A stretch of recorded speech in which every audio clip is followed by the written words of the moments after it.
everybody, Miss Barato here. Today we're going to be talking about in Essential Elements Book 2, page 15, number 64, the A major arpeggio. Before I get into each instrument's thing of what they need to do, I highly suggest to all of you to practice number 63, the A major scale.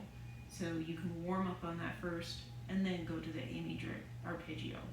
It's a really good thing just to do scales and arpeggios together anyways. They're friends. On the metronome, I'm going to be going 85 beats per minute, just like I did for the A major scale in number 63, so you could play them together. I hope this helps you. Let's get into it. For violins, here's what I would do. I would make sure that when you're going from your open E string to your third finger A, that on that open E don't do this, because you have to make sure all three fingers get in tune. And luckily it's on the tape, so if you have to take a little look, you can make sure that that third finger is going to land on the tape. It does help to keep a straight wrist during this. If you're doing this at all, your third finger is going to naturally want to go back, and then it won't be in tune. So keep your posture up, keep your wrists straight, don't do this, because look what happens to my fingers, and you should be okay if you do all those things. Also, playing with a good bow hold, with good sound, use less notes with good sound. Also, using a good bow hold will help you make sure your pinky's on top, your thumb is curved. Use less bow on your eighth notes than you would on the quarter notes. All of those little things put together will help you with this, so it sounds really nice. Here is the A major scale number 64 on page 15 for violin.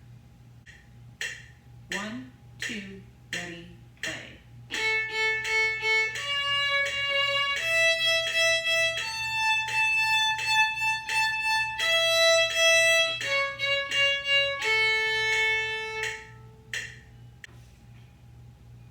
This is for the violas. So violas, what I would do for your part, you do have to make sure you have some extended third finger. So that's going to be a high C sharp, so you have a high third finger. Same thing as the violins. Instead of just having a regular third finger, you have to make sure it's extended now. So did you see, watch what my elbow just did. I have to extend.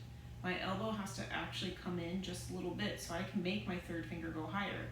If you're doing this, it won't even be a regular third finger. It's not going to happen. You have to keep a straight wrist. I have to come in just slightly so I can reach it. I do have short fingers compared to my palm.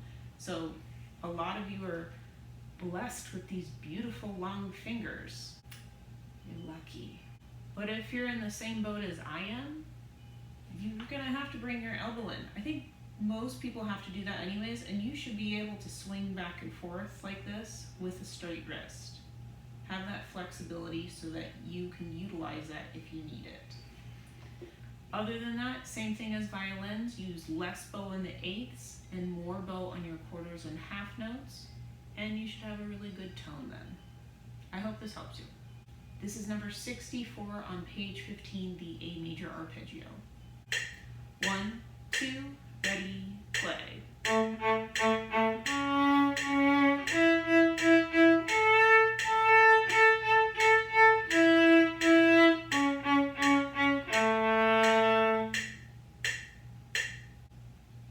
Cellos, you have some extensions. Yay! That's okay. It'll make you better, and you only have one. So if you look, you are going to start with your first finger on G. You do have to make sure that your second finger travels with your thumb. So keep your first finger where it is, second finger travels so you can do that extended 4. Your hand will look something like that. And then it's just regular first finger and then open string. When you go to your open A, I would still keep your first finger down though. Do yourself a favor. Same thing as the violin and viola.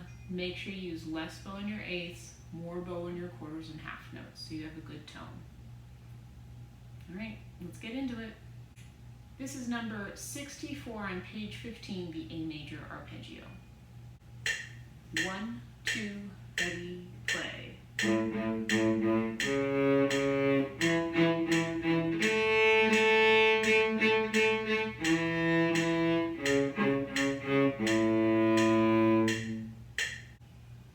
Hey basses, I think of all the parts, you have the easiest one. I would say the most important note that you have to worry about is that C sharp, but it's just a fourth finger. So as long as you're using enough pressure and your fourth finger's in tune, it's gonna be okay. I would make sure that you really focus on your, since this is gonna be the easy part, really focus on your bow hold and make sure that your fingers are coming over. I even put a pinky tape on mine so I don't try to go to a violin bow hold.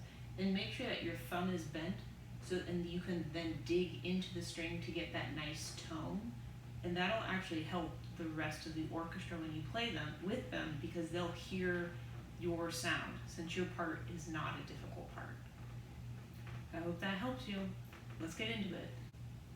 This is lesson 64 on page 15, the A major arpeggio on bass. 1, 2, ready, play.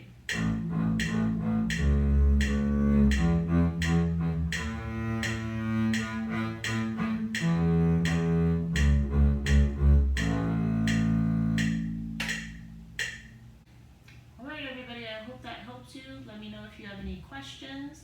I'll see you later. Bye.